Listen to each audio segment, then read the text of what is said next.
Fala galera, tudo bem com vocês? Então bora lá para mais uma videoaula de ciências com a professora Raquel. Na aula de hoje nós falaremos sobre o sistema digestório, a segunda parte do sistema digestório. Da boca para o estômago. Após a mastigação e a salivação, haverá a formação do que nós chamamos do bolo alimentar, que será deglutido, ou seja, engolido com o auxílio da língua. Após esse ato de engolir, o bolo alimentar ele passa pela faringe e chega ao esôfago. Agora, como é formado o bolo alimentar? O alimento, ao chegar à boca, já inicia o processo de digestão. Primeiramente, ele é quebrado pelos dentes e começa a ser misturado com a ajuda da língua, a saliva, que provoca então a sua umidificação. A saliva possui uma enzima chamada de amilase salivar. E em virtude dessa enzima, da amilase salivar, haverá a quebra do amido. Então, ou seja, a digestão do carboidrato vai iniciar na boca. Nós já falamos sobre isso na aula passada. Com a ação da saliva, da língua e dos dentes, o alimento torna-se uma pasta mole, que recebe então o nome de bolo alimentar. O bolo alimentar é o nome, portanto, do alimento mastigado e misturado à saliva, tá? Agora nós vamos dar continuidade ao sistema digestório, às suas estruturas. Falaremos da faringe, que é alongada, mais ou menos em forma de funil, está situada logo após a boca. Ela se comunica então com a boca e com as cavidades nasais, com a laringe e com o esôfago. Quando o alimento chega à faringe, os músculos da sua parede se contraem e empurram o alimento para o esôfago. Agora falando sobre o esôfago. O esôfago é um órgão em forma de tubo também, com paredes flexíveis e que mede aproximadamente 25 centímetros de comprimento. Em sua parede superior, ele se comunica com a faringe, então a parte de cima se comunica com a faringe e a parte de baixo com o estômago. Por meio de movimentos peristálticos, o esôfago empurra o alimento para o estômago. Agora olha só, a deglutição é um movimento voluntário. Isso quer dizer que a gente executa conscientemente o ato de engolir, Deglutir é a mesma coisa que engolir. E a partir daí, os movimentos peristálticos, eles vão conduzir o bolo alimentar pelo tubo digestório. Esses movimentos peristálticos, eles são involuntários, ou seja, independem da nossa vontade. Agora, o que vem a ser realmente esses movimentos peristálticos? Eles são contrações dos músculos situados no esôfago, no estômago e nos intestinos. Inclusive, eles são mais intensos nos intestinos, tá? Uma coisa importante é que, além de empurrar o alimento ao longo do tubo digestório, os movimentos peristálticos também promovem a sua mistura. Os movimentos peristálticos, então, eles participam da chamada digestão mecânica, fazendo com que o bolo alimentar seja empurrado do esôfago para o estômago. No estômago, os movimentos peristálticos eles vão então misturar o bolo alimentar ao suco gástrico, tá? Que é uma secreção produzida pelas glândulas da micose do estômago. Esse suco ele contém o ácido clorídrico, que mantém a acidez estomacal, dando uma condição favorável ao trabalho das enzimas do estômago. A pepsina, que é a principal enzima do estômago, vai atuar transformando as proteínas, digerindo as proteínas, diminuindo o tamanho das moléculas das proteínas, Dessa maneira, ela vai intensificar esse processo da digestão, que vai continuar lá no intestino, tá? O suco alimentar resultante dessa digestão é chamado de quimo. Então, até então nós estávamos falando sobre bolo alimentar. Agora a gente vai falar sobre o quimo. Então, essa digestão gástrica, ela também é chamada de quimificação, tá bom?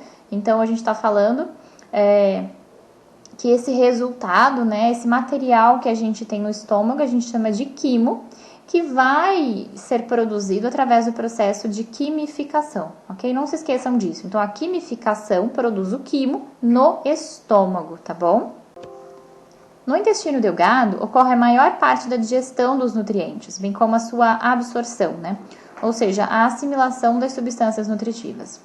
E no duodeno, que é a primeira porção do intestino delgado, serão lançadas as secreções do fígado e do pâncreas para atuar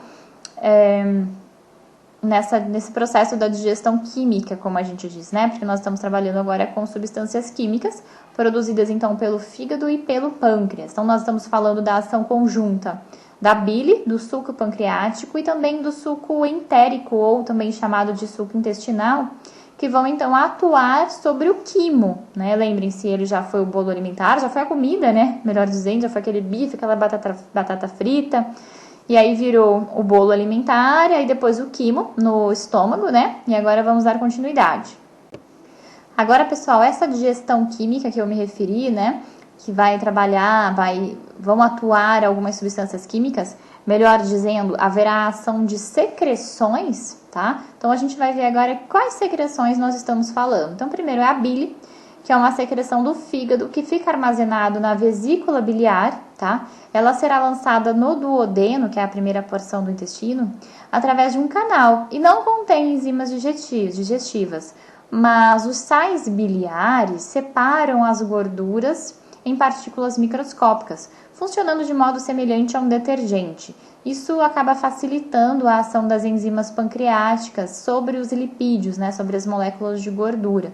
Então, a bile ela vai ter essa função de facilitar a digestão da gordura. A outra secreção será o suco pancreático, que, como o nome já diz, é produzido pelo pâncreas, tá? Possui várias enzimas que atuam na digestão das proteínas, dos carboidratos e dos lipídios. E por último, que eu tinha comentado, é o suco entérico, né? Ou também chamado de suco intestinal.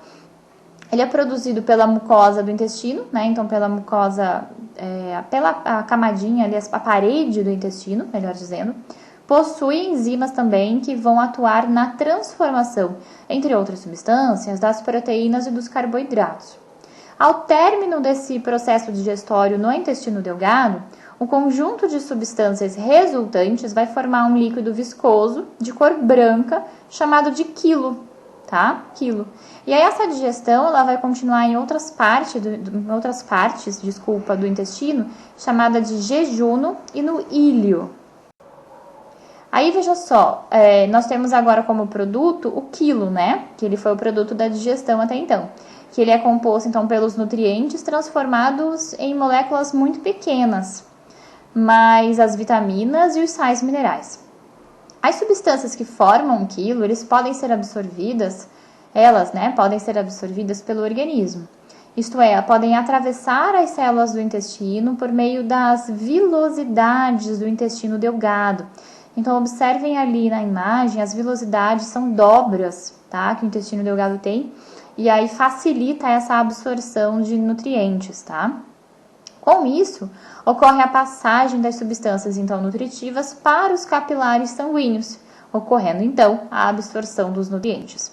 Agora, o que não é absorvido, parte da água e a massa alimentar, formada principalmente pelas fibras, aí vai para o intestino grosso, tá? Então, após ocorrer, né, essa digestão no intestino delgado, o que restou, né, o que sobrou do quilo que não foi absorvido, vai para o intestino grosso, certo? O intestino grosso ele vai absorver a água e os sais minerais que ainda estiverem presentes nos resíduos alimentares, levando-os para a circulação sanguínea. Então vejam, pessoal, ainda no intestino grosso existe a absorção, tá? A absorção de quê? De água e de sais minerais. Tem gente que acha que o intestino grosso, especialmente, que é o último, né, só serve para eliminar fezes. Não, tá bom? Existem muitas questões de vestibular relacionadas com isso, com a função do intestino grosso. Então ainda existe a absorção. Absorção de quê? De água e sais minerais, que serão levados para a circulação sanguínea, tá bom? Através dos capilares do próprio intestino. Algumas bactérias intestinais, elas fermentam e vão decompondo resíduos de alimentos e produzem até vitaminas. A vitamina K e algumas vitaminas do complexo B são aproveitadas pelo organismo. Só que nessas atividades, as bactérias produzem gases. Parte deles é absorvido pelas paredes intestinais e outra é eliminada pelo ânus. O material que não foi digerido, as fibras, por exemplo, formam as fezes, né?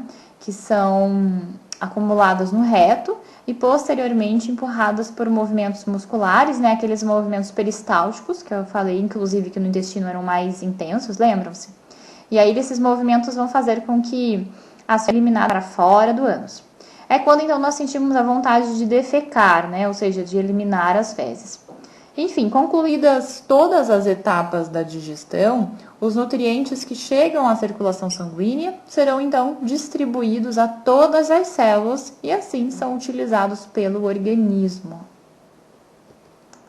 Bom, pessoal, nós ficaríamos por aqui. Qualquer dúvida, estou à disposição. A gente conversa na live, tá bom? Obrigada e até o próximo vídeo. Tchau!